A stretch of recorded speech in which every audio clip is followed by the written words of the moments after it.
Bret Weinstein, it's great to see you again, my friend. It's great to be here. I'm a big fan of your work and glad to be back. Yeah, it's an honor to talk to you. And to be honest, I've been very beaten down by all the doom and gloom in the news and whatnot. So I've been kind of tuning out, but I still pay very close attention to your voice because you've been correct on huge issues for the last 7 years that I've known about you. And they've been issues where it's been very dangerous to be correct on. Well, let's hope I stop being correct right now. Have you paid a price for being correct? Oh, no. I prefer to be correct, but I would prefer that I am not correct given some of the things I think. So you've been correct on some massive issues, and I made a little list of them just running down. I actually asked Grok before this, what predictions has Bret Weinstein made early and been correct on? And it said AI, COVID, lab leak. It talked about radical ideology in colleges, and you were very early to see how that was going to spill out into the greater civilization. So I guess my first question to you is, how are you able to diagnose situations and then make accurate predictions? I would say it's actually easier than it looks, and it requires one unusual characteristic, which I would imagine people can cultivate in themselves. I'm fortunate enough that my life trajectory and experiences induced it in me. The one characteristic is being totally unsocially persuaded of what's true. The fact that people believe something or don't believe it has no implication whatsoever on its veracity. And if you can free yourself from paying close attention to what others think and trying to play the game of, well, that's a smart person and they think X, so I should probably believe that too. If you can escape that, actually, a lot of this is more obvious than it looks. And lately, it seems like we've been just constantly getting gaslit. I'm seeing things with my own eyes and hearing things with my own ears in reality. And then you go online or you hear in the news a completely different version of reality. And it's very easy to get distorted. Well, I mean, the purpose is to persuade you without an argument. That's really what it is. The intentional gaslighting, and the term gaslighting implies that it's intentional.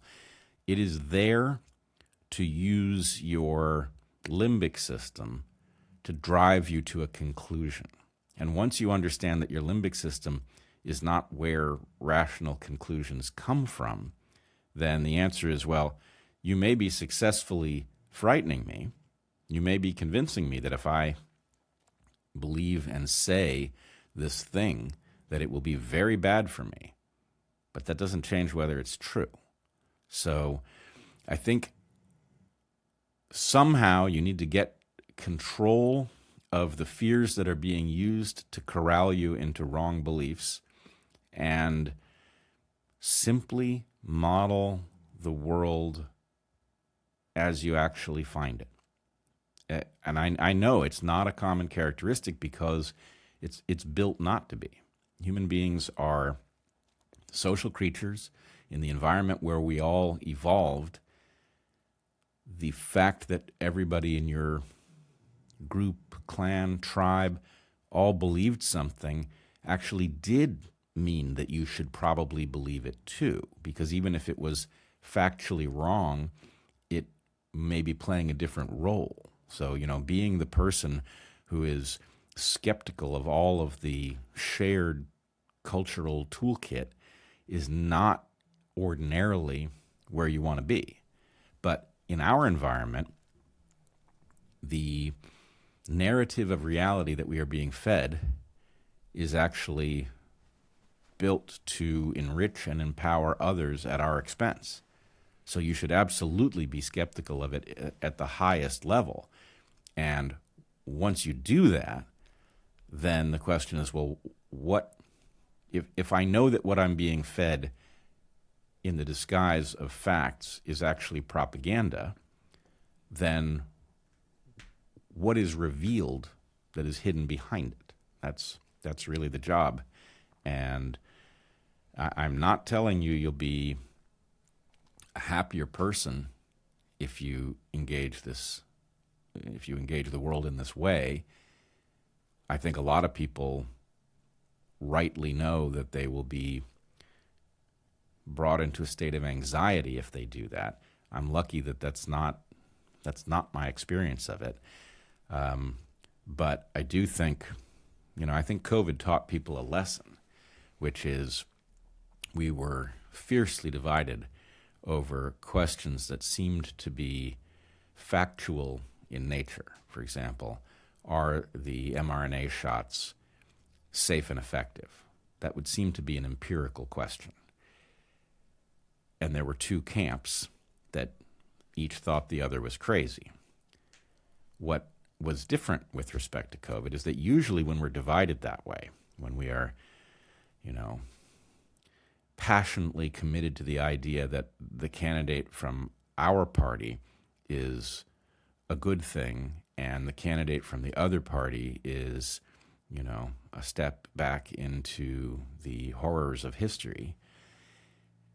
Well, when you finally get to the ballot box and you vote and your compatriots vote and somebody is elected, it's very difficult to detect the effect on your life, right? We can go back and say, well, was I right? Was I wrong? Most people will assure themselves that they were right. But feeling the difference when we elect somebody new is generally pretty subtle. And it doesn't mean that there aren't major differences. There are, but the way they arrive in our homes is very hard to detect. That was not true with the COVID shots.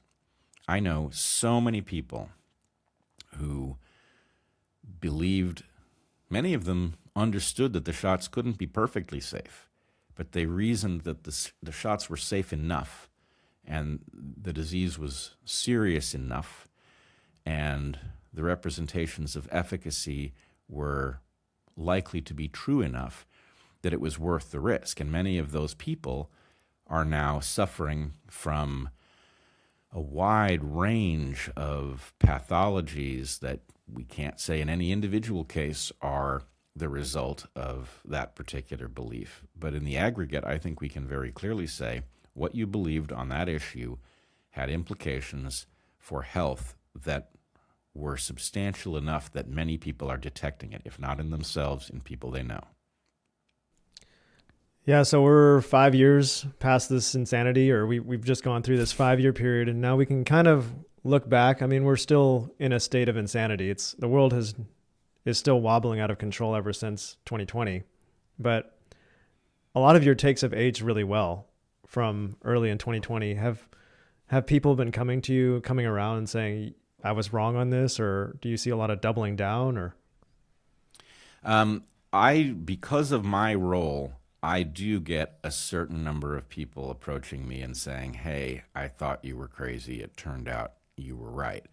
But what I see in much greater numbers are people who are understandably afraid of the consequences of what they did and are partially motivated by that and then partially motivated by fear of being outcast to want to move on without doing the postmortem on COVID.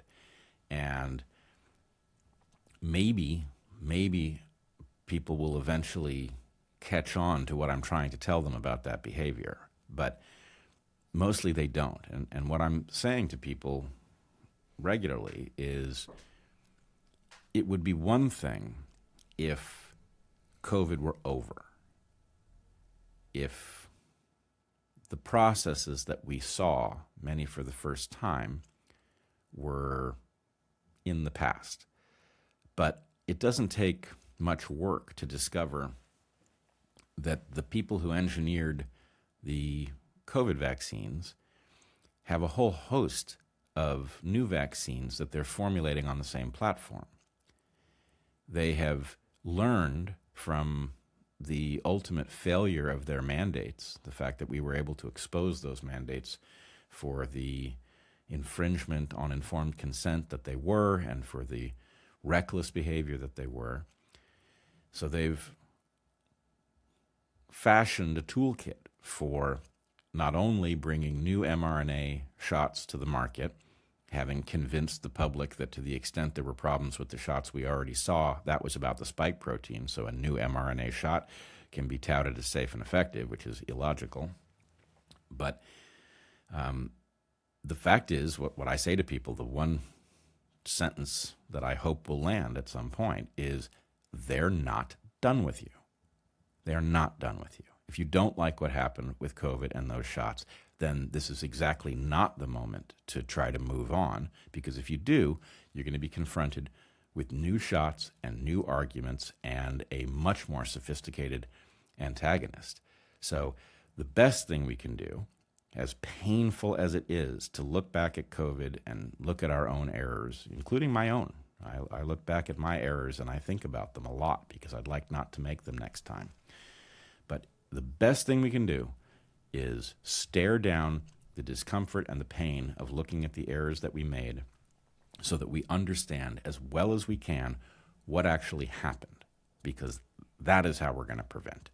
If we don't do that, the bioweapons makers are going to continue to shop nature, find pathogens that currently do not infect humans, teach those pathogens to infect humans. They will escape or be released, and we will again be at the mercy of our public health apparatus, which will once again tell us the remedy happens to come from one of these or several of these companies. It's safe and effective, and if you don't take it, you're a grandma killer. Yeah, I mean, it is very painful to look back, and we've all made some mistakes. But I'm optimistic because, I mean, I'm a fan of RFK Jr., and I feel like he's done some good. And I just saw that he reduced the vaccine schedule for kids, or CDC, from 72 to 11. And I think that's encouraging. You know, we're maybe acknowledging some of our mistakes and trying to change course a bit, I hope. It is fantastic and terrible at the same time, because, I mean, and mind you, I say this with nothing but admiration for Bobby. He is having to negotiate over the maiming of children. And it is great that we are bringing the U.S. vaccination schedule for children in line with other countries. That's certainly a step in the right direction. But, you know, take a tragedy of history and imagine that you were in a position to negotiate it so it was a smaller tragedy. On the one hand, if you don't do it, lives will be needlessly lost. But if you do it, then the point is, well, how much maiming of children is tolerable? And anyway, I don't know how he does it, frankly. I think it probably derives from a deep spiritual commitment that allows him to not focus on the good that he is forbidden to do so far, and to focus on what good can be done. But it's got to be tough. And this brings me around to my first question for you. What are things that we are doing today that you think future people will look back on with disgust? You know, what are some practices that we're participating in now that one day we'll look back and think that's barbaric? Well, look, I hate to be the black pill guy, but in the interest of just being honest with the audience, if there is a future, which I don't think is guaranteed at this point, I think it's certainly a possibility, and if we steer in the right direction, we'll get there. But if there is a future, certain kinds of behaviors and pseudo-sophistications will look preposterous to us. One thing is, we in the West look at non-Western cultures, and we look at the way that they treat women, and are, I think, rightly horrified by many of these things, the burqa being the most obvious, to take a person's evolved characteristics, their beauty, their ability to exchange subtle information with facial expressions, and to forbid them to use those tools to participate fully in being a human. There's something shocking about that. But what we don't understand is that as bad as that solution may be, it is the solution to a problem that we have not solved. And our version of failure is horrifying in a different way, that we have effectively rendered sex unspecial. We've turned it into a commodity. We've turned it into a recreational activity. And mind you, I know that hearing somebody say what I'm saying may sound like, I think sex is a serious activity, which, at some level I do, but it should be tremendously fun and rewarding. It should be the most fun and rewarding thing that you experience. But it should also be powerful. It should not be in the economic milieu at all. It should not be thought of as recreational. It is actually an evolved, our unique human relationship with sex, and humans are truly unique in this regard, it is an adaptation that is purpose-built for forging the closest partnership that you will ever have. That is why human beings, unlike other animals, have sex when they're not fertile, because sex has evolved into a very powerful tool for team building, for the ultimate team, the child-raising team. And we will look back on the way we made sex trivial and we turned it into an economic phenomenon, so that effectively, you've got burqas at one end of the continuum, and then you've got a society that pimps women out on the regular on the other side. And neither one of these is an elegant solution. They're both brutal and terrible, and differently so. And I think if there is a future, it will be because we've figured out how to stop doing that, which I truly hope that we do.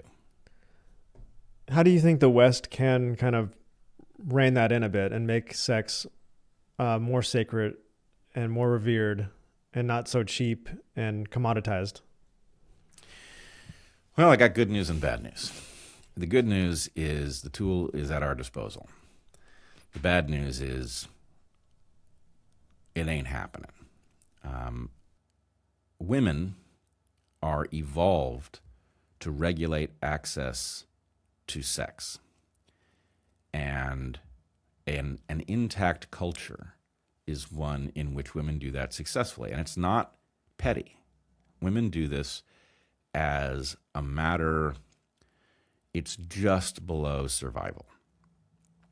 Because the harm to a woman of producing offspring without having locked down a partnership that is capable of providing and protecting is so dire, right? It is so harmful to a woman traditionally to engage in behavior that produces a baby with no partner. Not only does the woman get stuck with raising that offspring, and a human offspring takes more than one person to raise it, but it radically decreases her value in the market for mates.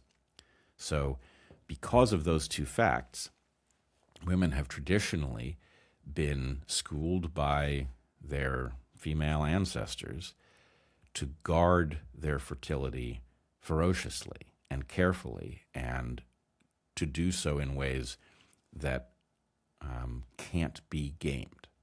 In other words, the wisdom that a woman would inherit about how to spot a man who was pretending or deluding himself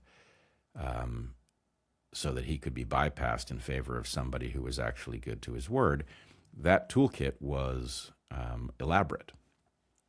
And birth control basically lowered the stakes so much that women, I think foolishly, decided it's time to start behaving like men. And when they thought about the way men behaved, they didn't think about honorable men who were establishing reproductive partnerships. They thought about what men do when women are not regulating sex, which is obvious. They go out and have sex and don't think twice about it. And so to have women falling down on the job of regulating sex means that what we have is a free-for-all that is very destructive, not only of things like family, but also of the processes that drive civilization forward. Because if you understand that, let's say as a man, the success of your life is not entirely but partly dependent on whether you are successful in wooing a desirable, healthy female who has the stuff of being a good parent to your children. If you understand that that is a very important goal, then you will pay very close attention to the kinds of things that females value in terms of looking for a mate. So you will be driven to succeed at things that matter.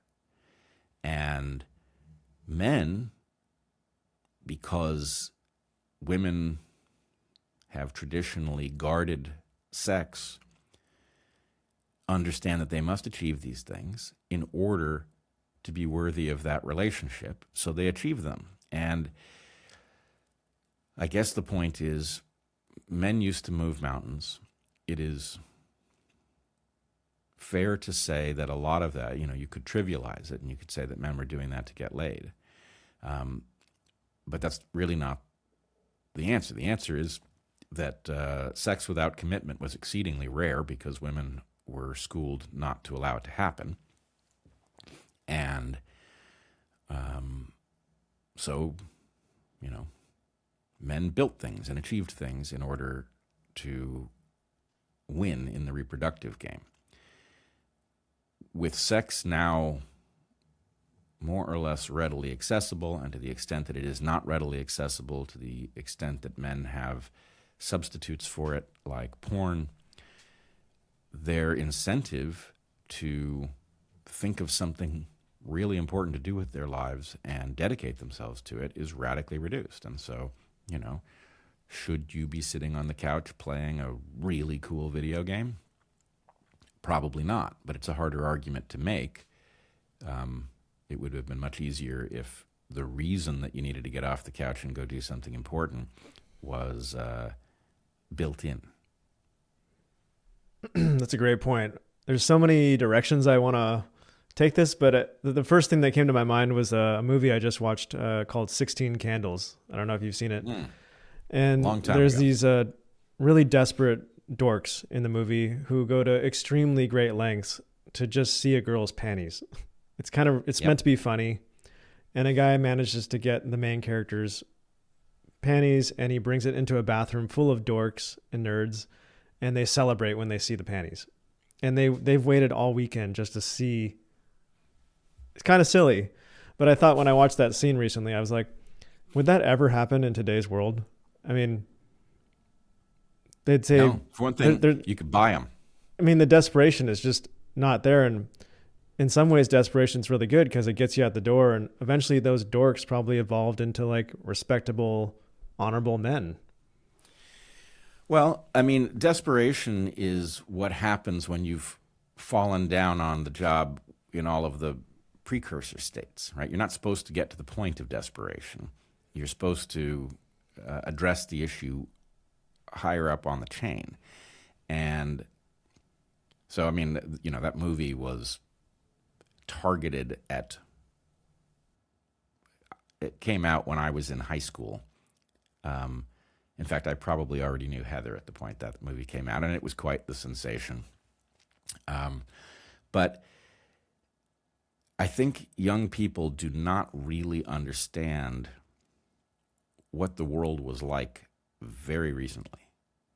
They see it as some story that they're being told. They want to dismiss all the generations ahead of them as boomers, which is a big mistake because for those of us, I'm Gen X. The difference between Gen X and boomers is radical. I mean, Gen X is a reaction to boomerism, and to not understand the distinction is it is self-defeating. Now, I understand that at one level they are correct that the developmental environment, I'm talking about Gen Z here, the developmental environment that Gen Z has faced is so different than the one that Gen X faced, or the millennials even, that it does seem like, well, why would I want to talk to those people? What do they know about my life, right? I get that instinct. On the other hand, there's been a betrayal, and each generation has suffered from it in a more extreme way. But Gen X was the first betrayed generation, and we've had the longest period to come to understand it. Our successes have now become an important feature of the way the world works, though strangely, we may never have a truly Gen X president. It may skip my generation.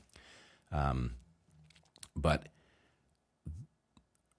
we need to be teaming up because the force that Gen Z correctly understands is harming it is after all of us.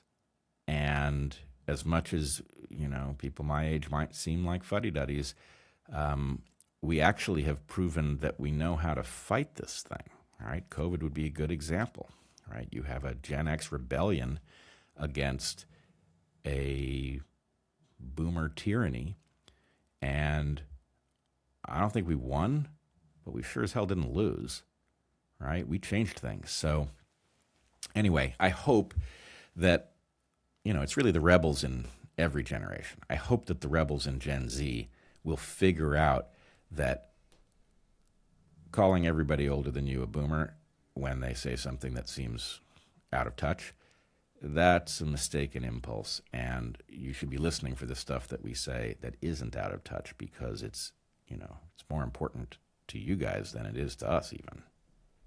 So what is this betrayal? Well, something happened. You can see it in The Summer of Love. It has something to do with birth control. And mind you, people hear me talking about birth control and women not regulating sex, and they think I'm blaming women. But women didn't invent birth control. That was a male idea. And I'm not arguing that it was a bad idea. It was a mixed idea. It did some very good things, and it had some powerful, unanticipated consequences from which we are still suffering. So I'm not arguing against it, but I am arguing that just sort of throwing it on the fire, it acted like an accelerant of something in the air. The betrayal involves solipsism, narcissism, self-obsession, and a failure to understand the normal pattern of a human life. The purpose of your life is to continue the opportunity that you've been handed and to elaborate it, accentuate it, extend it as much as you can. That's the evolutionary game, and it didn't start with humans. That goes back 3.5 billion years. That's always the game, though. Can you take what you've been given, push it into the future, and increase our degree of control over what life we live? Now, most individuals are the descendant of a 3.5 billion year unbroken line of reproduction, amazing as that statement may sound. And most living individuals will screw the job up enough that their line will end, if not with them, within a couple of generations. But the important thing is that enough of us get it right that human existence continues and gets better rather than worse. So what happened with the boomers is they became very focused on their own opportunities and joys and frustrations. They became self-obsessed. And they didn't realize, hey, the deal is you get, 80, maybe 90 years of this if you're lucky. It is the finite nature of it that makes it precious. The number one thing you will accomplish in your life, almost no matter who you are, is raising children well. And those children are built to pick up the fraction of what you know and think that is useful and to jettison the part of what you know or think you know that isn't relevant anymore or wasn't true. So it really is this sacred role. You're passing on your culture that you temporarily have custody of. And that the idea of remaining young forever, the idea of staving off death at all costs, the idea of not passing on wealth and opportunity to future generations, keeping it for yourself until the very last moments of life. All of those things are the result of a kind of confusion that I am the point. And, if you do listen to boomers, you'll hear their disappointment in the generations that came after, right? You'll hear that we didn't really live up to the example that they set, and they're sort of confused by our struggles. Why is that? Well, the boomer generation, boom really has two meanings. There was a baby boom because World War II prevented a lot of people from wanting to reproduce until it was resolved, at which point there was all this pent-up reproductive energy and a huge generation was formed. But there was another boom, which was the economic boom. What World War II did, especially in the United States, was it created an unstoppable economic power. And the growth in the post-war era made life easy for the boomers, right? They will report that, hey, how did I get to be so successful and wealthy? Well, I don't know. It kind of happened. I put my head down, I worked hard, and that's the result. And I don't know why you guys aren't doing that. And the point is, well, no, you lived in a moment in time at which growth made opportunities plentiful, and that was a golden era. You were lucky, congratulations, but don't imagine that the rest of us live in that era, especially given what poor stewards of it you boomers turned out to be. You've created obligations that can't be met, and you're going to die just in time for the bill to come due. That's not on us. So, in any case, I think what happened was self-obsession and the belief that my life is precious and finite, but it has a purpose which goes beyond me and will live on after me in the form of children that I've set into motion in the world as best I can manage it. And they just decided, no, it was a party, and it was their party, and we were lucky to be invited to it, although they didn't bother to send out the invites. So that's what I think happened. Yeah, that's a great story. And I think demographics play a big part of this too. Like you said, the baby boomers were a massive generation. Big families, a lot of people died in World War II. So you can see a population go down, and then it rebounds. People have 4, 5, 6 kids. And then so you get this big bulge in the population of young people. And then the to me, the baby boomers are really one of the first generations that really practiced family strategic planning. They only had 1 or 2 kids or maybe no kids. So you have this huge population of the workforce who doesn't have a lot of old people to take care of. And then they don't have a lot of kids to take care of. So I feel like those situations are very, very good for building wealth. And now you have a very small younger population who has to support this much older population. And it gets difficult on the economy and on many things. I was just watching a video about China, how they're really struggling with this demographic because they also had very few old people to take care of. They had this huge population boom, and then they instituted the one-child policy. So they had very few children to take care of. So their economy just skyrocketed. But now that population has aged out of the workforce and they have almost nobody to take the reins, you know? Well, in addition, the one-child policy, whether by design or otherwise, also resulted in a very abnormal gender bias because of selective abortion. So yes, these are all examples of what happens when pointy-headed intellectuals start meddling with complex systems, thinking that they know what the consequences of their tinkering will be. And it's a fool's errand because truly complex systems are fundamentally unpredictable. I'm not arguing you should stay away from them, but at the very least, you need to make changes few enough that you can track the consequences, and then you need to track those consequences and figure out whether or not they were a net benefit or not, which is often a terrifying tale. So anyway, we have to get over this in the West. Presumably the Chinese do as well. The obstacles to it are different in our two cultures, but somehow somebody needs to sit the people who govern us down across the world and say, if you think complicated and complex are synonyms, we have to educate you because you're making the same mistake again and again. Once you're dealing with a complex system, you need to have extreme caution because the alterations you make may be devastating and you may not even see the connection.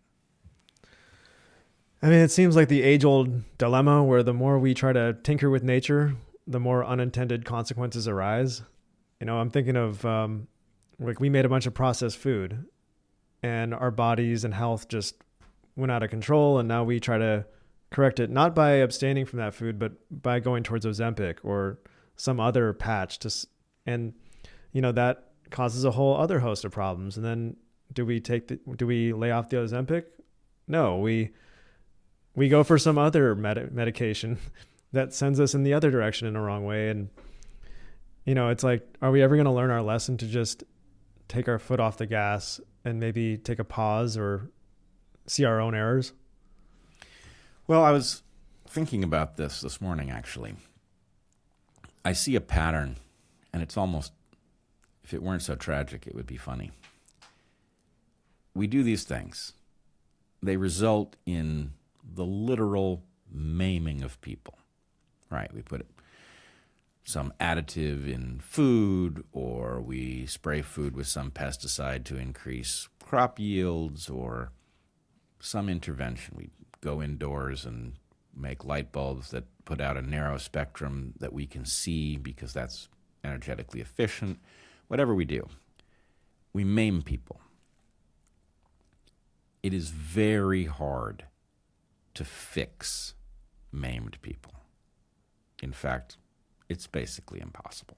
All right, if you've been developmentally disrupted by chemicals or patterns, whatever it may be, then you're probably going to carry the scars from that for the rest of your life. And you're lucky if you can get to the point that they are scars that are tolerable. However, it's dead simple to stop maiming new people. You just withdraw the thing and you don't expose another generation to it. But the problem is, in order to stop maiming people, we have to admit that it happened. And to admit that it happened is unthinkable. I mean, in the West, the legal obstacle to admitting that it happened, you can't admit it because it will destroy all of the profits that were made, and that is an unthinkable harm. So what we will do is pretend we didn't maim anybody, and that will result in us maiming new people who have no reason to be maimed now that we have an ability to see what we're doing. So I think that's the tragedy of the West, is we come up with some thing that seems like a good idea, we impose it, it turns out to be a terrible idea, and then we have to pretend it was a good idea anyway, and that results in us just making generation after generation of harm to people. Is there an example that comes to mind that fits this narrative? I mean, all of them. The pesticides would be a perfectly good example. We pretend that there's some doubt about whether or not glyphosate causes cancer, for example, and you'll find we're changing our relationship to Roundup, but it's still being used on crops globally despite the massive harms that come from it. And it just, look, we're supposed to have a government, and this government is supposed to, without prejudice, evaluate questions like, is that compound net beneficial to spray on crops? That's its job. And of course, the entities that are supposed to evaluate the question are captured. So of course they spit out the answer, yes, that's definitely beneficial, tremendously so, right? It's harmless to people, it's economically positive for the nation, it reduces starvation, whatever their argument will be. And so it's worse than if we had no government regulators at all, and corporations could be perfectly predatory, but everybody was on the alert. You can't just walk into your supermarket and buy stuff and imagine it's not going to result in you getting Parkinson's disease. You have to protect yourself. So the sense that we have regulators that protect us leads us into a false sense of security, and that false sense of security results in needless self-harm. Every time we accept, it's hard to even explain how pervasive this is. Even the paint on your walls, the fibers that your couch is made of, everything, all of these synthetic things that you're bringing into your life are releasing chemicals into your environment. Some of those chemicals will leave by diffusion through your window. Some of them will leave by you inhaling them getting into your blood, and your liver and kidneys doing their best to detoxify and eliminate these molecules that your ancestors never encountered. So that's not a safe way to live. But if you think that you're protected because what's in your refrigerator is all organic, you haven't begun to see the scope of the problem. It's the entire synthetic world, even the wooden desktop. What was it finished with? What was it finished with, and what is the trajectory of the volatiles that are in it? Most of them are gone before I picked up the tabletop, but there's a long pattern of the elimination. It's a diminishing returns problem where the sum total of those volatiles will ultimately leave ever slower, but what fraction of them are going to leave through my kidneys? A bigger fraction than makes sense, that's for sure.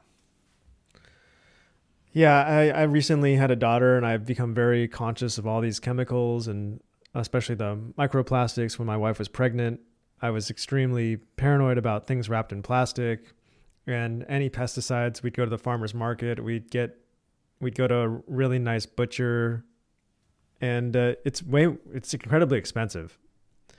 And at the end of the day, sometimes my wife was just like, you know what, I'm craving this fast food thing. I'm craving this greasy fried thing. I just got to have it. That's what I'm craving. And I'm like, no. But what about we kind of at a certain point, we're like, you know what? we can't avoid everything. We gotta live. We can't. What's the solution, to go live in a cabin in the woods and grow our own food? Is that the solution? Like, there has to be some negotiation, some balance between, subjecting ourselves to these horrible chemicals, but we have to, live in this world. Well, yes and no. I agree with you that it is impossible to protect yourself perfectly, that you will destroy your life in an effort to protect yourself. On the other hand, there is no guarantee that a 80% effort at protecting yourself will be sufficient to prevent a tragedy in your life. There's just no guarantee. On the other hand, one of the beautiful things about the Bobby Kennedy-led revolution in our understanding of health and chronic disease and food and medicine is that some of the news is frickin' great. I can't tell you how happy I am to see the food pyramid turned on its head. Now, it was possible to understand that that was the correct approach to food without the government having to tell you. Many of us were already eating that way. But the idea that it is healthy to eat potatoes cooked in tallow rather than canola oil, that's good news as far as I'm concerned. The idea that that steak is not a guilty pleasure, but that it's a healthy thing, well, that's an expensive discovery, but it's tasty. So I don't feel like, I think there's a sort of outdated boomer notion that, well, you don't really want to eat health food, do you? Because health food is broccoli and alfalfa sprouts. And what you really want to do is eat these other things. The answer, it was the industrialization of the other things that made them unhealthy. The food from the farm, including animal meat and fats, is good for you. And so I guess what I would say is I wouldn't go to the fast food restaurant. I would take very seriously the demonstrations that people are making where they put a McDonald's hamburger aside for a month and it fails to rot. That's telling you something. It's telling you it's not food. There may be food in there, but there's something else in there too. The idea that, well, I'm craving a greasy something or other, well, knock yourself out. Just make sure that the grease is not an industrial lubricant. Make sure that it is a natural food. Make sure that it was grown in a healthy, pesticide-free way, and then there's a reason you're craving it. It's because it's good for you, and it was all along, and we've been lied to by people who had an agenda, and I do wonder to what extent they've been eating the right food all along and not telling us. Yeah, I've been thinking a lot about cynicism, and I think that's a natural response to the world we're in now, especially with younger Gen Zers. You see a lot of what's the point of doing anything because it's just going to fall apart anyways, or, what's the point of trying because it's this corrupt system and the cheater's going to win anyways.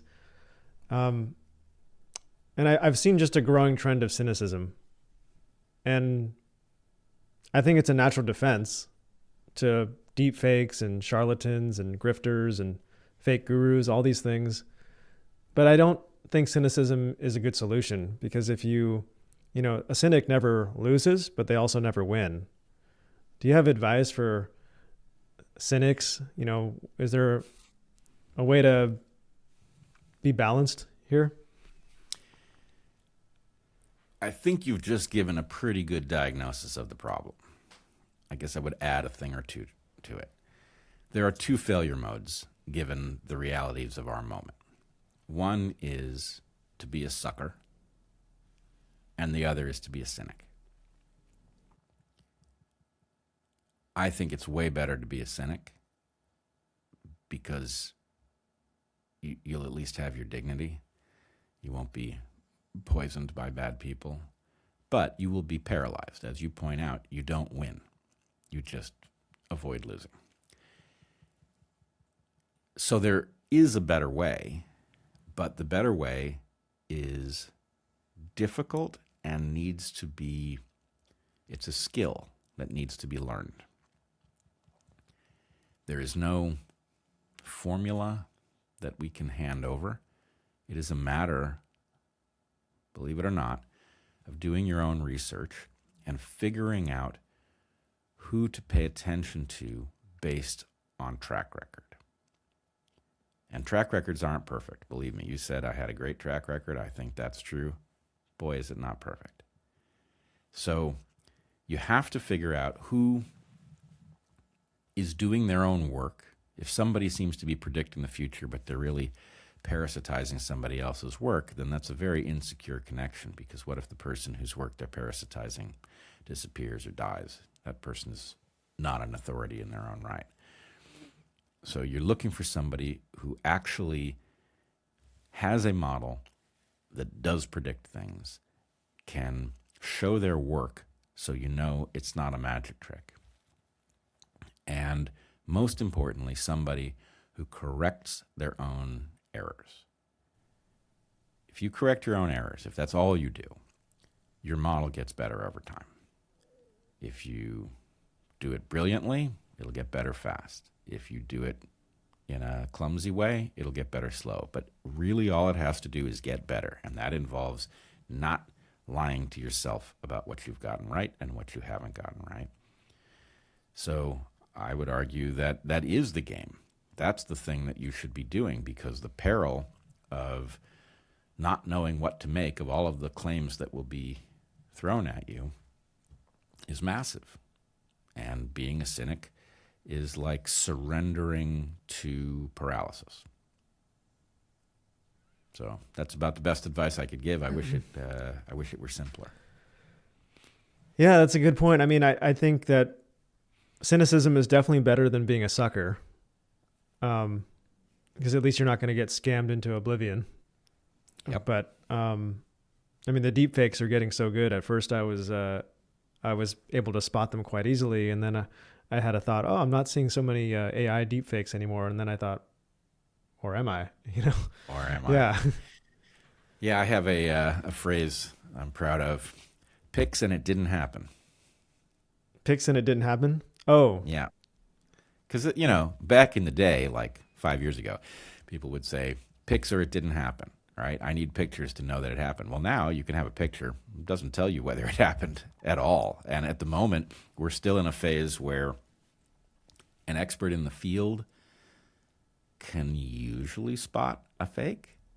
But I mean, I tell you, as a biologist who sees all kinds of videos now of creatures that I've never encountered before, I'm pretty good at spotting which of those creatures probably don't exist, but it's not simple, because nature is surprising sometimes. And, you could become cynical and just decide it's all AI slop, but it's not the right way to go about it.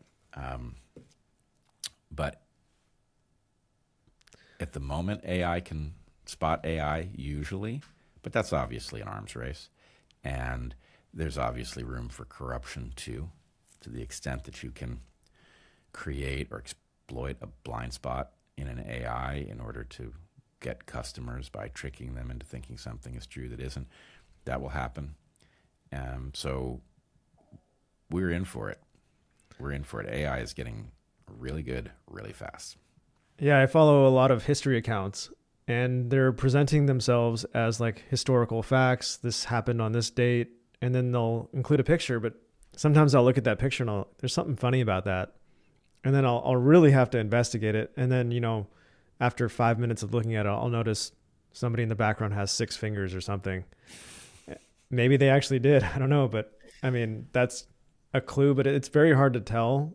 And, it makes me, I just listened to a podcast you did about, you talked a lot about rewriting history, and this reminded me of it. Because we're living in this time where we're taking all our past heroes like George Washington and these forefathers of America, and we're turning them on their head and saying they're actually evil. They were racist. They owned a slave. Sure. So we're painting them all as evil. So we're rewriting history. But then I'm seeing this trend of people then going back to people who we thought were evil and saying, well, maybe actually they were good. Because history's getting so jumbled now and everything's getting turned on its head. You know, you have these people like Nick Fuentes who are flirting with ideas that used to be very taboo, the most taboo. And those ideas are attractive to many people because our history is getting so distorted that they're probably thinking, hey, maybe if everything's false, then maybe a lie is actually true. Yep. No, it's a wicked problem, as they say, because in large measure, history is so riddled with convenient lies that there is a proper instinct to go back and investigate everything. You know, is it all lies? Well, no. But our position from which to detect which things were lies, in what direction they were lies, who was doing the lying, and for what purpose, it makes us vulnerable to falling into dangerous wrong ideas. It makes us vulnerable to, well, basically it's going to fragment our culture into a bunch of different, presumably guru-led superstitions. And we can't have a civilization that works that way. We have to have a common story. It would be great if that common story were entirely true. It won't be. But a culture needs a shared mythology. And that shared mythology can't be cobbled together from a bunch of people's self-interested lies. That's just not going to work. So somehow we have to get back. It's the same problem as you would think that the regulators would be on our side and they would tell us when something turned out to be dangerous. And of course, they're not. Well, same goes for, the historians.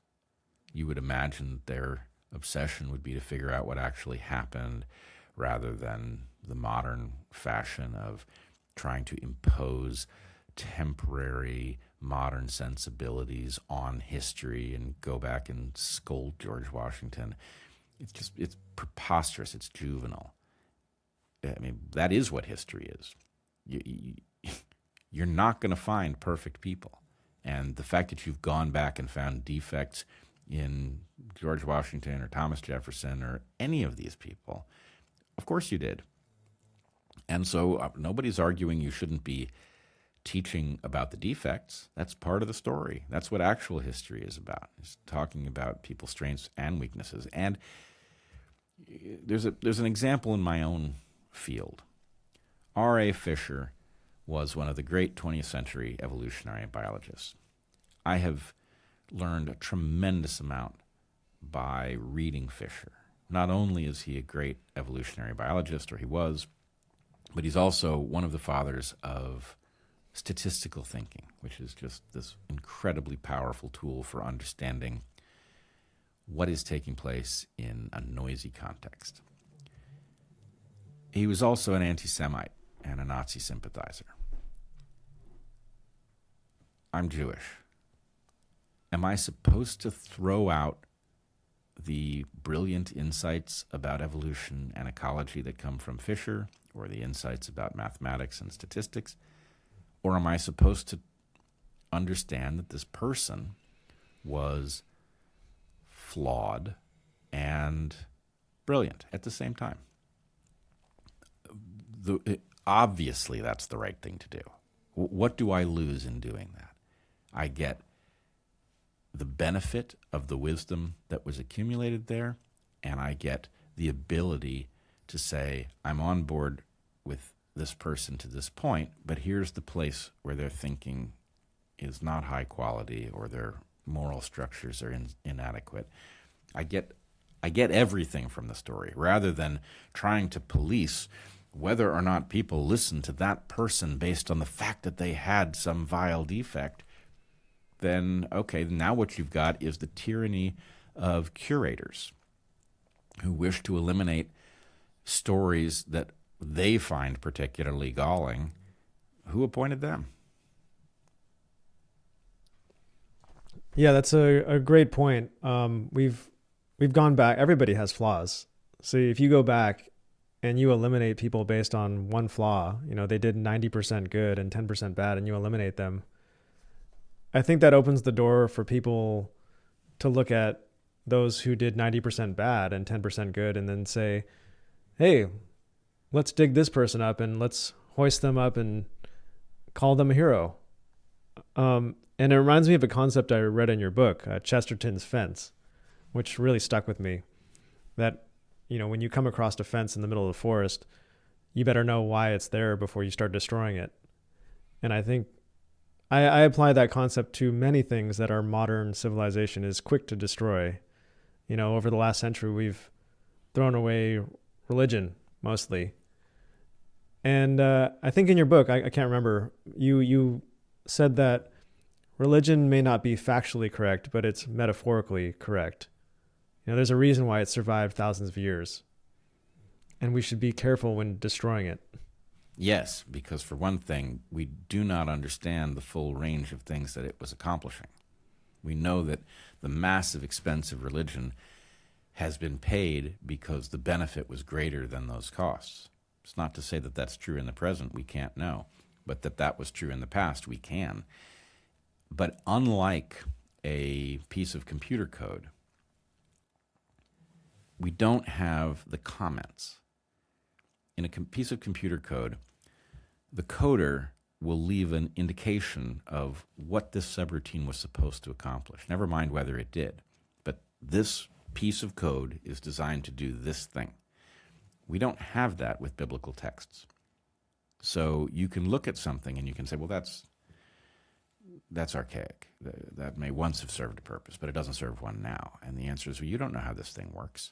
You don't know what's serving which purpose. And so you are constantly in the position of tearing down structures, the purpose of which you have not yet ascertained and may not be able to. So I don't know where that leaves us, because Heather and I made that argument in the book.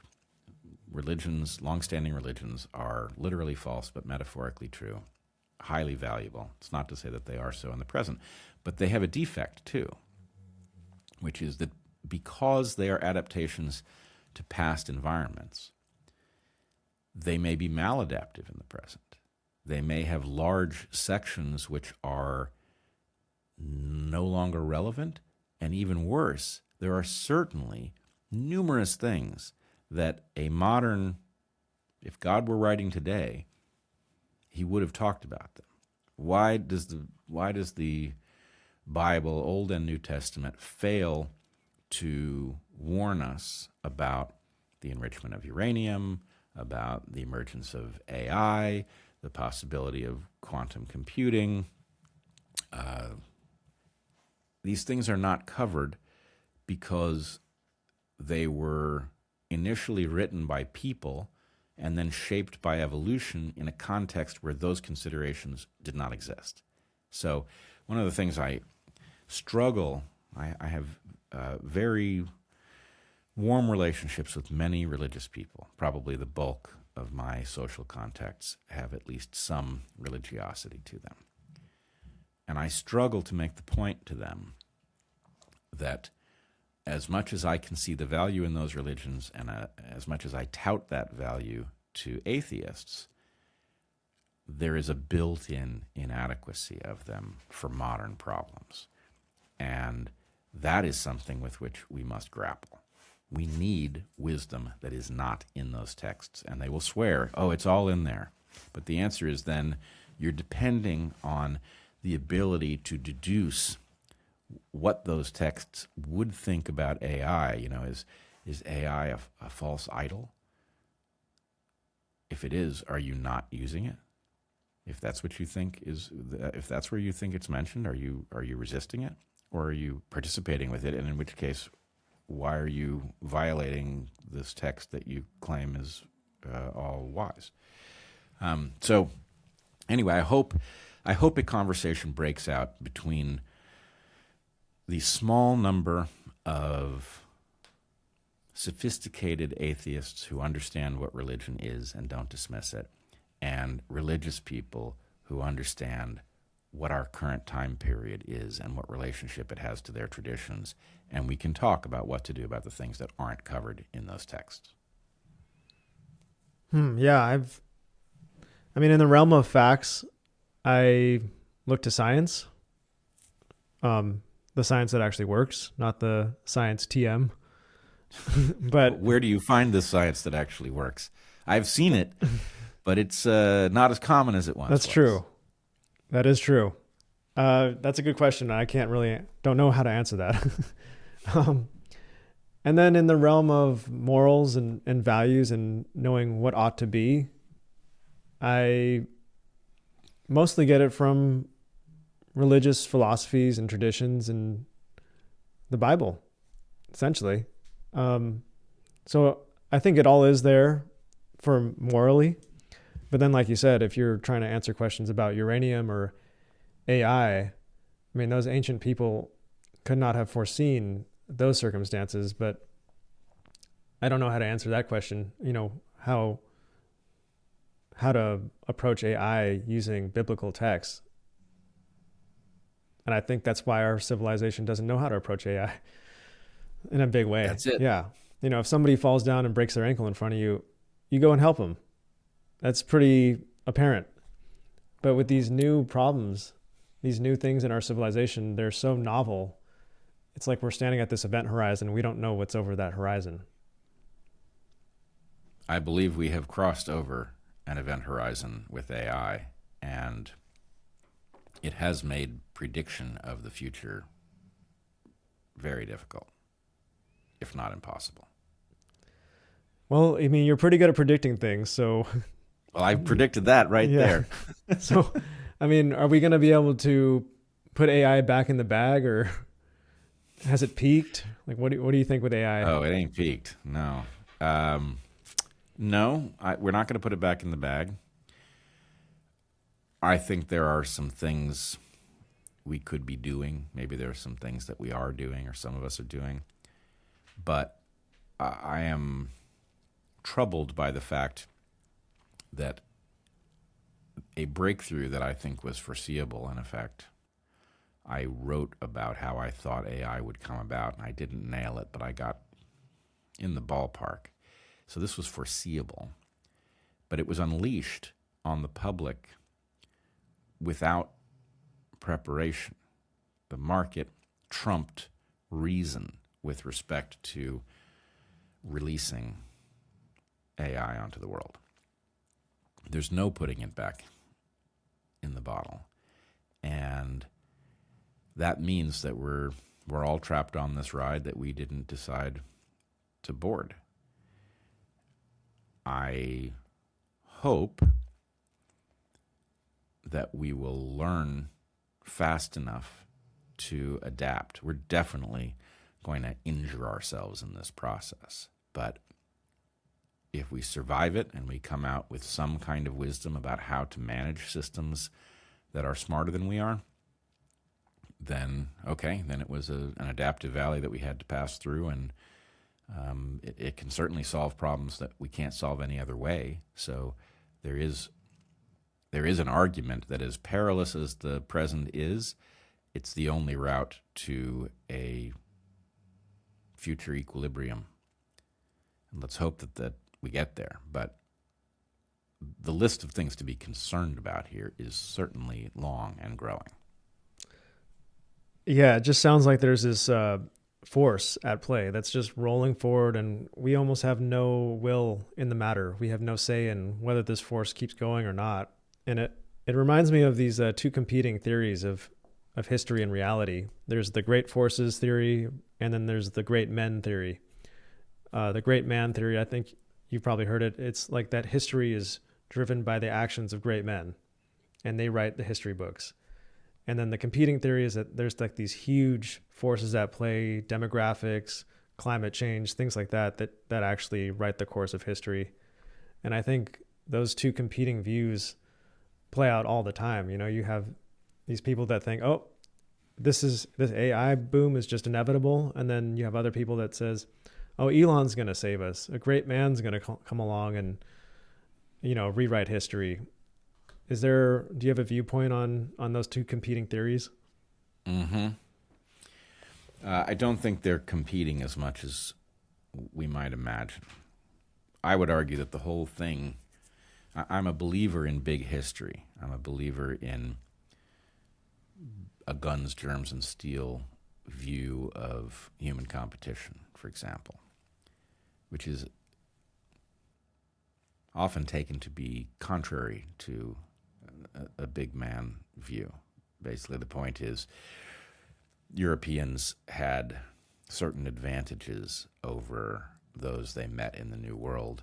They had exposure to germs that they had a long history with because of domestication of animals. They had superior metallurgy, and they had firearms, and those things guaranteed the outcome. They themselves, the reason that those advantages showed up in Europe and Asia has to do with forces that those people did not create. It has to do with the fact that Asia is laid out in the long direction east-west rather than north-south. It has to do with the accident of where the domesticable animals were concentrated on Earth, things like this. So I'm a believer that those patterns are actually quite powerfully explanatory. But I also believe that great people, maybe not even always great people, but significant people, intervene in that process, and they can deviate important factors. The difference between the West's trajectory in the absence of an Elon-like force who rescued free speech as it faced extinction, and a world in which that didn't happen, that's a huge difference. So that was not about arbitrary non-human parameter differences. That's about an individual with resources and vision and flaws. And so both things are in play simultaneously. Yeah, I guess I see these things seem to be at odds because they've become quite political. Like the right seems to be very much of the great man theory. You know, Trump is going to lead us. Elon's going to innovate us. You look back, Christopher Columbus and all these forefathers were great. They made the nation what it is. And then you look at the left view is more of the great forces, the demographics, the privilege. You know, Christopher Columbus, it wasn't him. It was his privilege. It was the timing. The conditions were just right. If it wasn't him, it would have been somebody else. You know, he's just a product of these systems. So I guess those two views seem to be underlying the polarization we have. So I guess that's why I see them at odds. But you know, of course, it's never one extreme or the other. It's somewhere in between. In this case, I think it genuinely is. Yeah, but when you talk to people, I mean, people tend to slide on one extreme nowadays. You know, it's very hard to have a nuanced conversation on the internet. Yeah, you got to stop talking to people. That's the key to that puzzle. That's my problem. I read too many comments. You know, that's my guilty pleasure. Oof, that's rough. Do you read the comments? Yes, sometimes. Yeah. I of course, have wise friends who tell me not to. And I think actually there's a balance to be struck. I think it is possible to be so committed to not reading the comments that you're not getting feedback that you need. And it is also possible to take comments way too personally. So anyway, I think there's a certain immunity that you need, and you need to read a certain amount of comments, or you need to have somebody who can put the comments you need to see in front of you, irrespective of whether you're going to like them. And you have to distinguish between the cases in which the comments are telling you something painful that you need to hear, and when the comments are telling you something painful that isn't right. It's hard to distinguish between those things because the defensive instinct is to fend off anything that makes you feel bad. But, you know, there are things you need to know. And some of your commenters know them. In fact, I was talking to Del Bigtree last night after we had done a podcast, and he was reporting that he had a terrible week I don't know if it was months or years back, and he had gone on his show and he'd put on a brave face and he'd, given one of his fiery speeches saying, we're winning, we're doing it, we're nailing it. And he went into the comments and somebody said, Del, if this is winning, I don't want to see you losing. And he thought, oh, that person's right. So anyway, you got to be able to read the comments, good and bad, and not take them too much to heart, except when they're really insightful, which is not infrequent. Yeah, typically I'm pretty good at spotting a troll because it'll be disingenuous. It'll be isolated. It'll be unique. It won't fit in with the rest. And often the profile doesn't make any sense. Yeah. The person who's followed by 85 people and they follow 1,000 and they've just reposted things. There are a lot of bot accounts that are designed to steer bigger accounts. They're throwaways. And of course, we've seen these farms of phones logged into who knows what, doing who knows what job on behalf of who knows whom. Anyway, I didn't mean to interrupt you, but there is sometimes you're just not sure, but sometimes you click that profile and it's like, yep, another one. I learned this the hard way. Very early in my social media career, I paid for followers. Somebody said, I'll give you 3,000 followers for $30. I said, okay, but that sounds like a good deal. And all of a sudden my account was flooded with these empty accounts. You'd click on the person, it'd have no photo. They'd be following 10,000 people. They'd have no post. And I was like, what is this? And so my number of followers went way up, but my engagement went way down. And it actually ruined my account because, the algorithm sees how much engagement is. And if your account gets very low ratio of engagement, it won't show that to real people. So all of a sudden, the few hundred people I did have were no longer seeing my stuff. I'd call that bot pharma karma. Yeah. Learning the hard way. I mean, some lessons need to be learned the hard way. Internet can be rough. So completely switching topics, back to evolution and biology. I'm curious to know why inbreeding leads to such poor offspring. Well, it does and it doesn't. I think this story has been asymmetrically propagated. Let me tell you why it causes problems, and then let me tell you the other side of the story. We are diploid creatures, meaning that we have 2 copies of all of our genes. Genes differ in the parameter called dominance. So there's some genes that you can have 2 different copies, and if you have 1 copy, that's what affects the phenotype. So eye color would be this sort of thing. I happen to know that I have a blue-eyed gene that I got from my mom and a brown-eyed gene that I got from my dad. How do I know that? I know that because my mom has blue eyes. In order to have blue eyes, you have to have 2 copies of the blue-eyed gene, which means that when she had me, she had no choice but to pass one of those on. So I got a blue-eyed gene, and my eyes are brown, which means I also got a brown-eyed gene. So I'm heterozygous. And the blue-eyed gene is hidden completely. It is a recessive. There are many instances in which a recessive gene is bad, often devastatingly so. And the reason for that is because one of the ways that a gene becomes recessive is when you take a functional gene and you break it.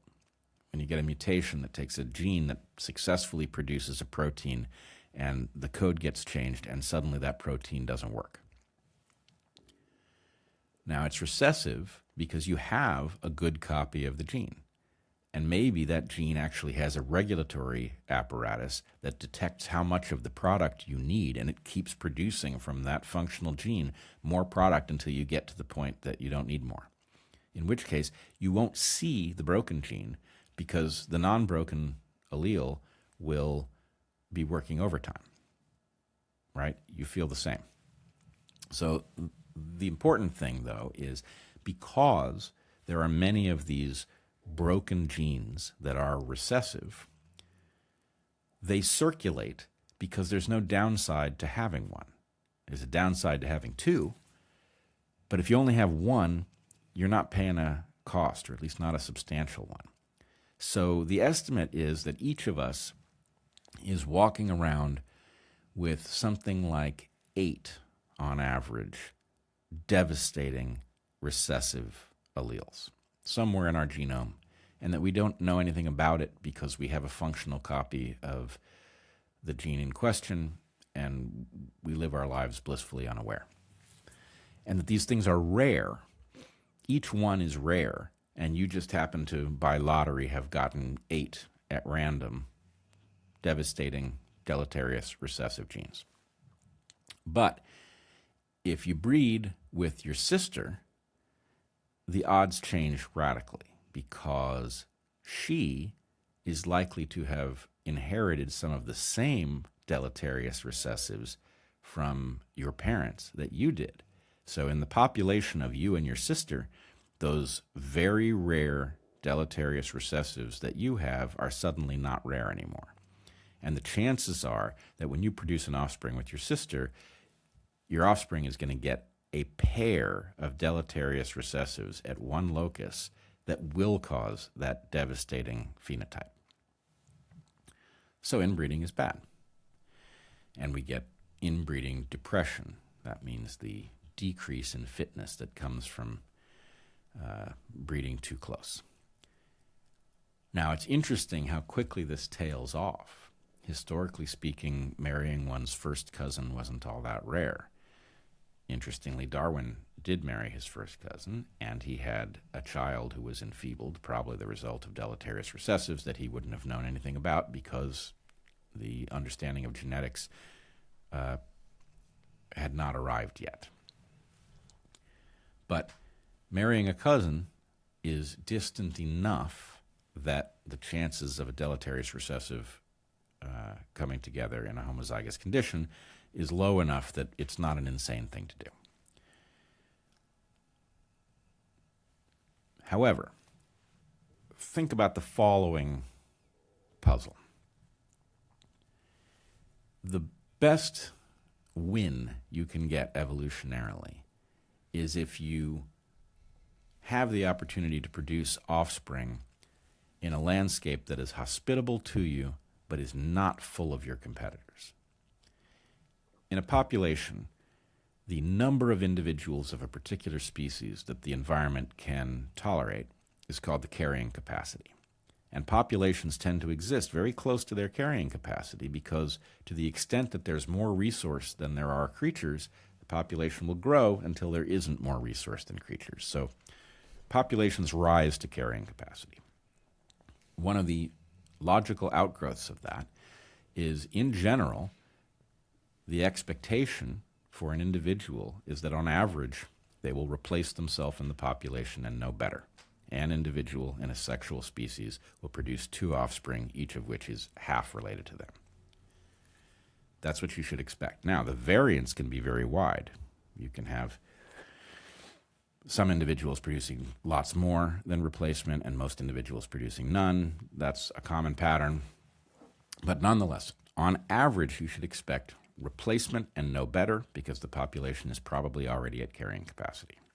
But imagine for a second that you are a pregnant female bat that gets blown off course in a storm and finds yourself on an island where you don't have any competitors. The food you eat is there, or something that will do is there, and you have no competitors, and the island is big enough to have 10,000 of your species at carrying capacity. Well, now you've gone from being an animal that had a likelihood of replacing itself in the population by producing 2 surviving offspring, and now you could found a population with, did I say 10,000? That's a massive win compared to the expectation, right? You've won the lottery, except for one thing. Somebody's going to have to do some inbreeding. There isn't another bat of your species other than your offspring. So the question is, do we imagine that natural selection will say, well, you got close, you almost won the lottery, but sorry, inbreeding sucks? Or do we imagine that inbreeding is actually something that many of the successful populations that we know today went through and somehow survived? That's the thing you need to realize, is that most of the populations we see have been through intense bottlenecks of one kind or another, either close calls where the population got driven to a very low number, or cases where an individual stumbled into a habitat that they weren't in before. And I would argue that there are probably multiple adaptations that are responsive to this. One of them being the recent discovery, I think totally predictable, that many creatures actually can produce offspring without sex under the right circumstances. And we've seen this now many times with things like sharks and fish. Well, sharks are fish. I don't know what I'm talking about. But we've seen many cases in which vertebrates have successfully cloned themselves or something very close to it. I would argue this would be triggered by loneliness. Basically, the discovery that you're well fed, but you don't have, there's no mate anywhere, can trigger this. Certain clades we've never seen it in, mammals, for example. But the idea that populations will have faced many situations in which inbreeding is the only way forward, but if you can get forward, the win is spectacular. Therefore, inbreeding will be tolerated better than we expect. And we've seen lots of empirical evidence. Sea otters and northern elephant seals both had their populations driven to less than 100 and have bounced back marvelously. So there was a lot of inbreeding in those tiny populations. Somehow we have thriving populations today that are derived from them. What happened? Well, I would argue that it's from the following thing. When deleterious recessive genes or alleles are rare, they don't come into contact with each other. And so selection can't see them. That's why they're lurking in our genomes. They're invisible to selection because the other allele does the work. When inbreeding is forced by a bottleneck of one kind or another, suddenly selection can see those deleterious recessives and it can act against them. So my argument would be, and I think the answer to your question, is that inbreeding is initially very costly, but the cost quickly drops. And that's the part of the story we don't tell. The cost quickly drops, and lots of inbreeding has happened in every clade we see currently. And it is one of the things that is, if not anticipated, certainly tolerated by selection much better than we would imagine. Wow, that's so fascinating. It's like our biology knows when times are dire, and it says it's either we're gonna do or die here, and let's get our act together and let's ignore this thing that's normally not good, inbreeding, and let's prioritize just survival. And I'm just, you made me think of other cases where our biology does something similar. I'm thinking of I just heard that girls go through puberty much younger when they're in a uncertain times, when they're in times of war, when the father's not around. Girls are going through puberty much younger, and it's like our biology is saying things are getting crazy right now and we need to pass our genes on, so you need to become of age much younger so we can get this going. Or you need to find a protector. Right. right? If dad's not present, then the point is, okay, you're vulnerable. So it's time to make that deal early. That's what the biology is presumably saying.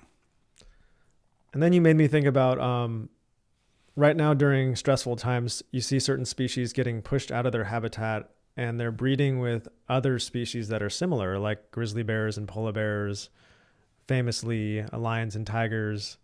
There's plenty of examples of species that we think are very different who broke off in the evolutionary tree millions of years ago, but now they're coming around and they can breed. But I've been fascinated to learn about that their offspring are infertile.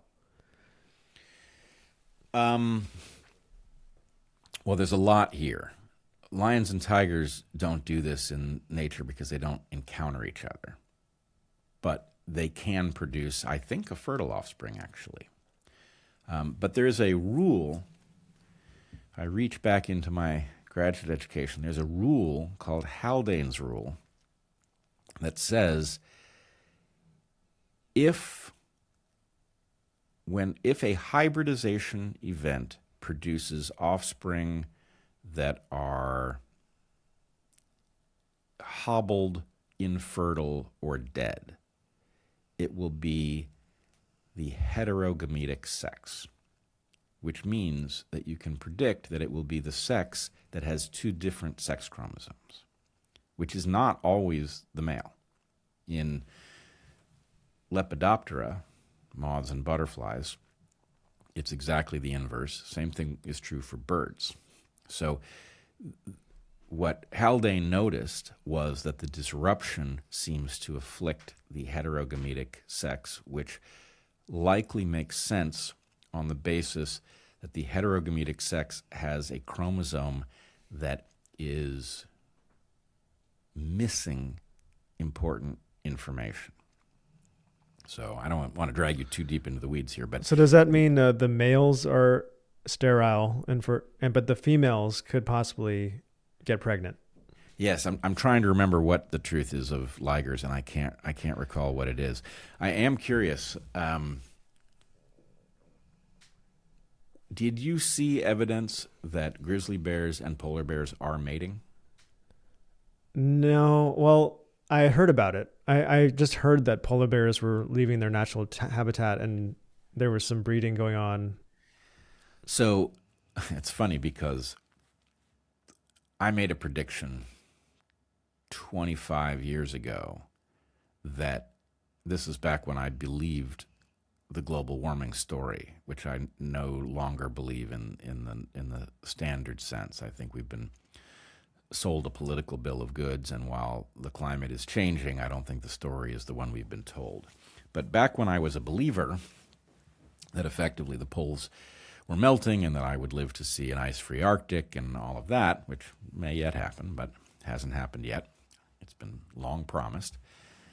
I argued that polar bears were likely to appear to go extinct when actually they would disappear into brown bears, grizzly bears, that they would mate, and that this would be a good deal from the point of view of the grizzlies because they would pick up the genetic wisdom that had accumulated in these polar counterparts, which meant that later you might see the reemergence of polar bears, that effectively you would see grizzly bears producing a diversity of offspring, some of which leaned in the direction of polar bears, and so that you could actually have a species go latent and disappear into another one and reemerge when the conditions that it was adapted to had recurred.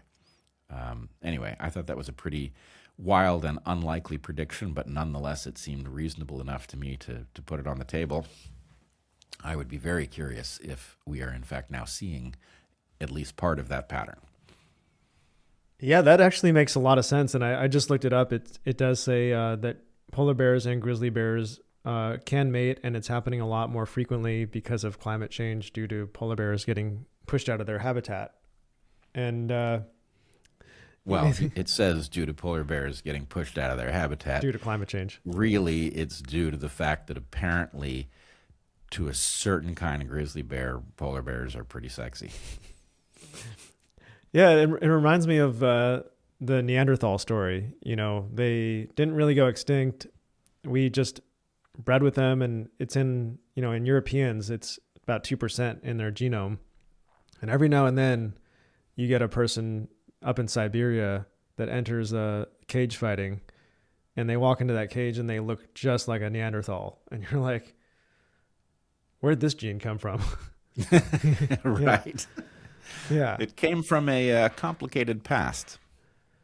Yeah. So, I mean, I wanted to ask you, at one point in our human evolution, there were many human species on Earth. There were like hobbits in Southeast Asia. There were the Denisovans up in Russia, Central Asia. Yeah. And I wonder why humans were the ones that ended up coming out on top. I think the advantage that our species had was pretty clearly housed in the HR department. Meaning? I'm just kidding. No, I don't mean a damn thing. The idea that HR department has done anything useful is pretty far-fetched. But no, first of all, let me complicate this profoundly before I try to navigate it.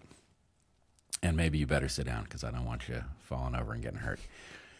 There is a way in which the human species is not one species. And I always worry when I talk about this that people will leap to some offensive conclusion. But I want people to just hear what I'm trying to tell them about humans and not extrapolate and imagine I'm saying something beyond this. When we talk about a species, any species, some wombat or a cuckoo bird or a morel, anything, we are talking about a creature that we could put in a cage or a terrarium or something and point to it, and we could talk about its physiology and its genome and all of those things.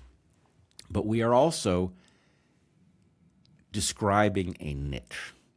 The match between a critter and its niche is they can't be separated from each other. You have a niche, a creature will fill it. That's the dynamic. Evolution is filling niches. The opportunity that existed is demonstrated by the existence of the creature that emerged to fill it. That kind of logic. And that means, we have different kinds of creatures. A great blue heron.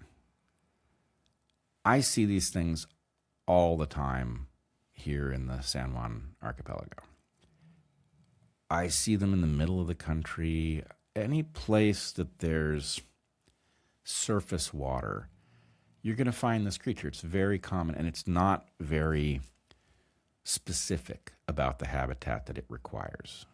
Some place where there's something it can fish for, in which the water is, tolerably pure. It'll do it in salt water. It will do it in brackish water. It will do it in fresh water. So it's a generalist, an extreme generalist. And if you want, we can come back to the question of whether being a generalist is good, whether being a specialist is good. But we've got generalists who have a very broad niche, and we've got specialists that have a very narrow niche where their requirements are super specific. But every creature has a niche, except humans. We don't have a niche. We have dozens of niches. And it's not a matter of being generalist, because if you took an Inuit who is expert at how to profit under extremely harsh Arctic conditions, and you transported them to the Kalahari, they would starve to death.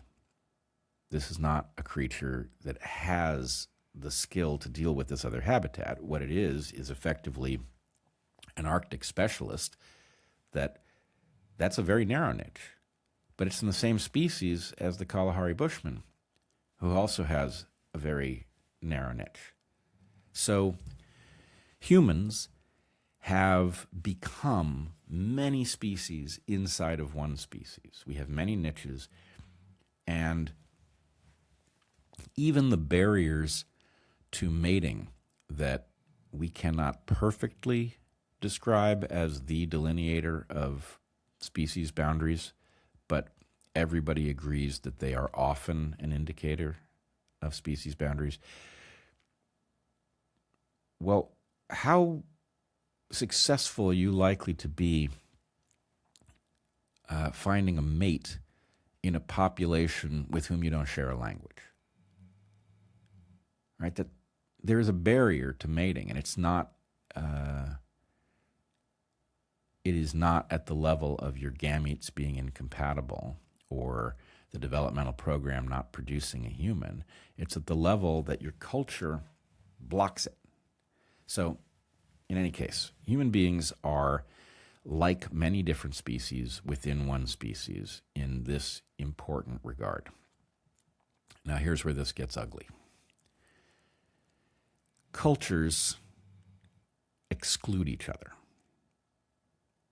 That is our animal nature being brought forward into our modern human form, where one population does not see the great family of man as the objective of the exercise. It sees that piece of territory looks good, and the people who are on it aren't my people, and maybe I'll make up a reason that they don't deserve to be on it, that they're vile or something and deserving of terrible things. They worship the wrong gods, whatever. But human populations displace each other, and that is a very ancient pattern. It was true when there were multiple human species or multiple hominid species sharing the planet. It is now true within one species, and presumably was always true within the multiple species of hominid that shared the planet.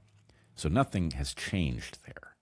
The same process of displacement remains, and I think what's interesting is that in this last phase of history, we seem to have found an alternative to it. That the West effectively, when it works, and I'm not arguing that any country has lived by Western values consistently, it doesn't happen, but the aspirations of the modern West to put aside lineage-level differences and not to displace each other through violence, but to compete peaceably against other parties, to collaborate when it makes sense to do so. That's a superior way of being, and it is a break from the lineage against lineage violence that has characterized all of history until very recently. So, what happened? Why did some hominid species go extinct? Well, some of them were presumably too narrowly focused. You mentioned the hobbits, a favorite topic of mine. The hobbits were adapted to Flores Island. They were themselves quite small. They, among other things, hunted pygmy stegodon elephants, which were also small for elephants, sort of cow-sized elephant. So that's not an opportunity that's so widespread that you would expect tens of thousands or hundreds of thousands of these hobbits. They lived on an island where this thing was temporarily possible, and what happened to them we don't know, but not surprising that a small evolutionary experiment like the hobbits would blink out at some point. But really two things have happened. Most species demonstrate the existence of a niche, but the niche isn't stable enough to persist in the long run. And the other thing is displacement by one population of another is a near constant force that will take branches off the evolutionary tree regularly. Well said. For some reason you made me, I don't know, this is kind of random, but you made me just think of something that is hard to put into words, but a defining feature of a successful culture and civilization is that they are able to make contracts with people that they don't know and establish trust with the best person for the job. And I always kind of took that for granted. But then when you go to these really rundown countries that are really struggling, one thing is that they can't do that. And you take it for granted, but you'll have the leader of the country, and he'll put his cousin in charge of transportation, and he'll put his brother in charge of the finances. And these people don't know anything about transportation or finances, but it's just because this is the only person that they could trust, the leader. So you're constantly seeing these people who are very incompetent for the job, but they're only there because their connection to the leader. And I mean, you get that in the West for sure, but we recognize that as not good in the West. And we mostly hold up meritocracy, and we honor contracts. And it's something I kind of took for granted, but when you go to a country that doesn't do that, or a culture that can't do that, it's pretty big impact. Oh, huge. And once you understand that it is effectively,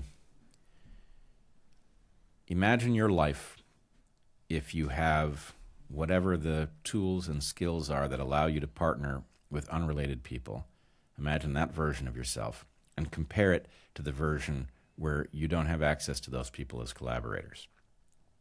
Well, the first version of you is way richer. Just imagine you wanted to start something. Are you going to be limited to the people who are closely related to you? Well, that means you're going to get worse people in your collaboration. Or can you collaborate with anybody, irrespective of where they come from or what color their skin is or what god they worship? Well, your chances of finding somebody who's good to collaborate with just went through the roof. So how much should I expect you to earn in these two versions of yourself? You're going to earn a hell of a lot more in the first.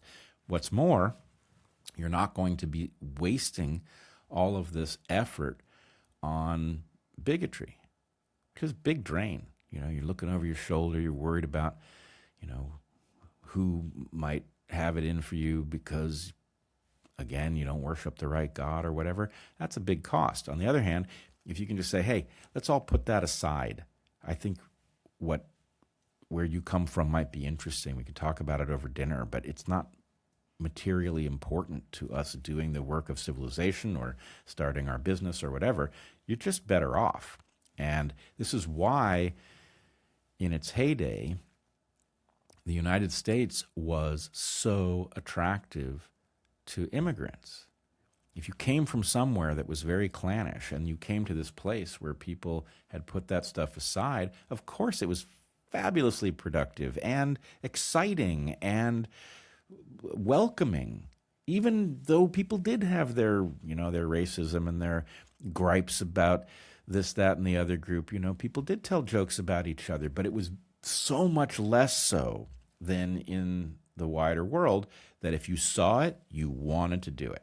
You wanted a part of it because it was just clearly better. And I wish we could remember that, because the stark economic realities of this moment, I believe, are driving us back into that lineage against lineage, displacement, violence mindset. And it's very dangerous. Yeah, I totally agree with you. I live in California, and a lot of things were built here in the 30s. And the Golden Gate Bridge is this huge, beautiful monument.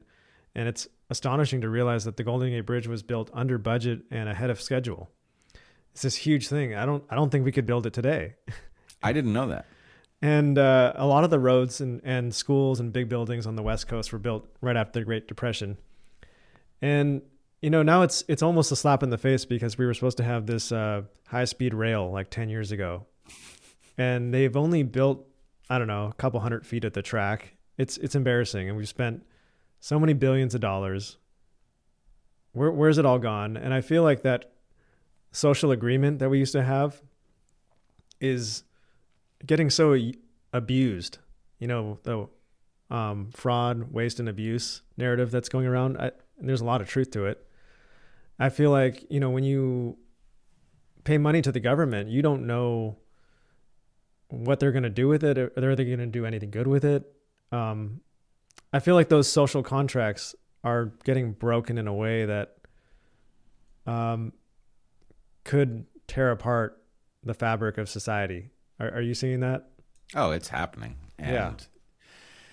And, I'm a lifelong liberal who has been so thrown by the extent of the corruption of our system that at the moment my instincts are don't empower government at all.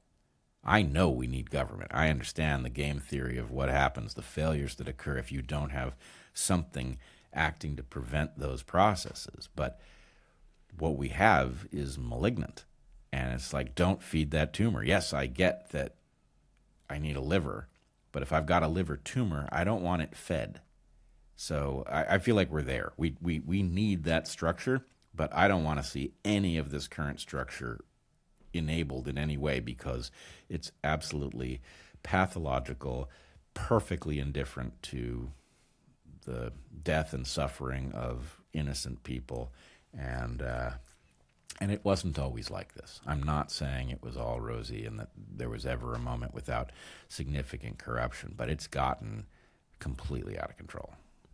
Agreed. And the reaction I've been seeing is an incredible amount of bitterness and resentfulness from people. And I wanted to, we're almost done with our time here, and I wanted to kind of bring up the resentfulness that we're seeing growing from everybody. Everybody has a victim narrative now. But I wanted to get your opinion on, because I saw you just talk about Nick Fuentes. You did a big podcast about him, and I've been curious about his rise. You know, we went from Jordan Peterson, an academic who was making great points, very intelligent author. Then we got like Charlie Kirk, who was like boots on the ground. Now we're getting these more and more radical figures. Each one gets labeled as a Nazi. But now we're getting to a point where it's like, we're getting these people who are embracing the Nazi. And I'm wondering, like, what comes after Nick Fuentes? Like, what do you foresee there? Well, I think you're right to notice the pattern that we're moving from people who had no Nazi instincts whatsoever, in the case of Jordan and Charlie, and were demonized with that very epithet, to people who are now flirting with this. And it's not clear to me if Nick Fuentes has that particular rot in his soul, or if he's flirting with it because it's edgy, and we have to always remember with him how young he is. I don't know. And it's also possible, Heather and I had a good friend in grad school, a young woman who told us, we were buddies, and she told us that in high school she'd actually for a brief time been a Nazi skinhead. And it was funny because the person that we knew was a lovely liberal, wouldn't hurt a fly. I mean, it just didn't make any sense. And her point was, well, yeah, that was some dumb shit I did in high school. I certainly wouldn't do it again, but she wasn't going to hide it. So my point is, look, you have the right to age out of your bullshit. And we all have bullshit in our pasts. That's part of the natural part of growing up. You push some limits, you discover, hey, actually, I don't like what happens when I push that limit, and it causes you to set a different limit. So problem is, for a guy like Fuentes, he's going through this with a massive audience and the world paying attention to him.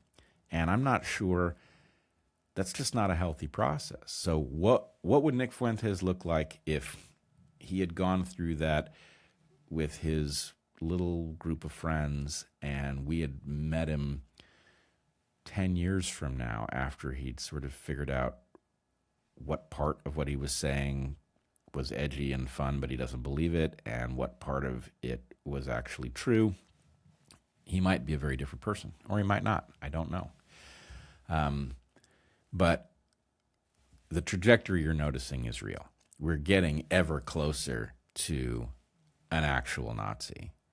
And if you understood what the process is that creates such monsters, you wouldn't flirt with this. It's not as far beneath the surface as people think, which is one of the things, very much to his credit, that Jordan tried to make clear to people. He said, everybody imagines that they would have been the resistor in Nazi Germany, but we know that you probably would have been a Nazi and you might have enjoyed it, right? That was something Jordan used to say, and it's a very jarring discovery, but it's the grabbing you by the lapels point that we all need to hear, rather than everything you've been told about World War II and the Holocaust is upside down and it's like the food pyramid. Don't do that. That is not a road any of us can afford to go down. And yes, you can score influencer points by doing it, but the human instinct towards genocide it hasn't gone anywhere. What we've done is we've provided a superior alternative temporarily, and the best thing we can do is lock that down so that genocide becomes actually impossible, rather than rolling the dice on genocide reemerging. Yeah, you said something there that struck me personally, actually. You talked about how Nick Fuentes is going to have trouble transforming out of this character that he's currently playing right now, just because he's gotten so much attention for this character. And I found that myself in my own transformation. I've gotten millions of views studying certain philosophies and, looking into like Eastern philosophies and very personal growth, personal development. And now I'm kind of touching on Christian values. And I noticed a lot of backlash. Hey, you were the guy that talked a lot about personal development, and now you're telling us to be humble and, turn the other cheek. What happened to the guy that told us to, manifest what we want? And it is hard to develop and transform when you have an audience that knows who you were at one phase of your life. And I just think about this on a grander scale, like all these people putting their lives online, playing these characters online. And then when it comes time to transform, they get all this backlash, or it's difficult to progress and evolve as a person when you've got this record of your life that's constantly thrown in your face. Well, the younger you are, I think the harder it is. But I will tell you, as somebody who's now been in the public eye for some time, the key to it is recognizing the distinction between two uncomfortable feelings.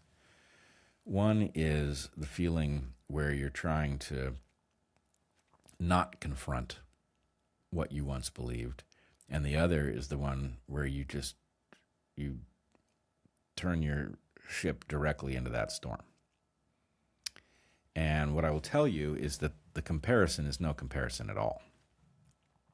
Confront the stuff that you did believe and tell your audience exactly what happened to the extent you understand it. And if you don't, say, look, I did think that, and I'm rethinking it, and I'm not even sure what motivated me to do that, but it doesn't feel like I had it right at the time, and I'm headed in this other direction. Or here's what I got wrong, and here's how, and here's what I learned from it, painful as it is. So, I have a bunch of dedicated haters, and they are constantly trying to humiliate me with my own errors. Things like, there are pictures that I put into the world of myself and Heather wearing a cloth mask at the beginning of COVID. We were describing our method before we knew anything about this virus and how it was transmitted and all of that. What was our method for confronting this emerging predicament? But it doesn't sting because the audience has been there all along. They watched us mature out of that perspective. We've talked about what we did have wrong and what we didn't. And I do think Yes, in retrospect, those masks were pointless, but that very much is in retrospect. There's a question about at the point that you're confronting an unknown virus with an unknown mode of transmission, are the droplets that are coughed out, that land on a surface, that get picked up by your hand, what we call fomite transmission, is that a mode, in which case the mask would have been useful? Turns out it's not a mode with COVID. Okay, lesson learned. But the point is, if you keep your books current, if you talk to your audience about your successes, your failures, your growth, then your vulnerability drops. And your need to have anxiety about what you once believed that you now find cringy, it just craters. So I would say, compare those two things. Yes, it's uncomfortable to confront what you used to believe. It's way better than not doing it, though. That's great advice. I think in the long run, that absolutely makes sense. I have a friend who was one of the biggest vegan influencers in the world. And she had a huge following. And but under the surface, she was incredibly sick. And she was getting sicker and sicker. But on the surface, she's living this great life, eating these organic fruits and telling everybody how healthy she is. But under the surface, she's dealing with all these allergies and chronic illnesses. And so it really tore her apart. And eventually she came forward and said, guys, I'm going to start eating meat. And the amount of backlash she got was, it was insane. The amount of hate she got. I don't know how she survived, but. Oh, I do. She got a lot of hate, but it was from vegans. Correct. Yeah. And eventually, I haven't checked in with her in a long time, but she told me that people were privately coming to her, hundreds of people every day saying, you know what, I tried veganism for a long time and I didn't feel that well. So I went back. 90% of people that are vegans do go back. So yeah, she got a lot of flack initially, but she still got a community, and she seems a lot healthier now. Ah, that's great. Yeah. And she gets to eat meat. So it's win across the board. And then there was one thing I wanted to point out to you. Oh no.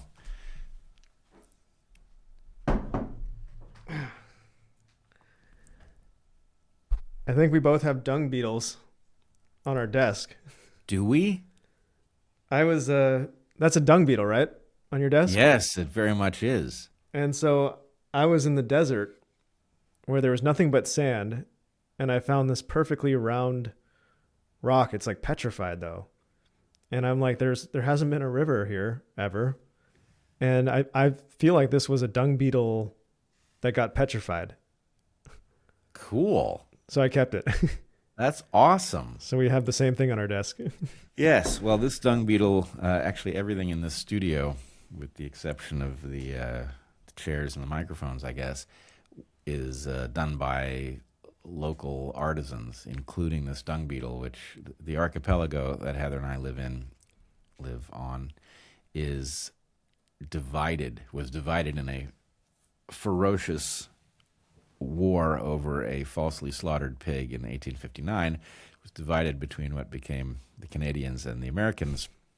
Anyway, this dung beetle is from a wonderful guy on the Canadian side of the archipelago who makes these fantastic sculptures out of metal and glass. And anyway, it's a cool artifact, and I'm glad we chose to put it on the desk. Yeah, that's awesome. Well, Bret, where can people find you? Where can people find me? They can find me on any podcast platform at Dark Horse Podcast. Dark Horse is one word. They can find me on X at Bret Weinstein. They can find the Dark Horse Podcast on X or Instagram. They can read the book, A Hunter-Gatherer's Guide to the 21st Century. And I'm always forgetting something. But anyway, that should give you a pretty good head start on tracking me down. Yeah, well, you've been doing the podcast rounds lately. I've been thrilled to see you on the big ones recently. I've had a pretty interesting run of podcasts. And thanks for taking the time to be on the small, little, insignificant ones. No, not insignificant. I expect great things from you. I've already seen great things from you. And anyway, I look forward to seeing the world discover your amazing set of talents. Thank you very much. And it's been an honor to talk to you again, and I look forward to crossing paths in the future. Excellent. Me too.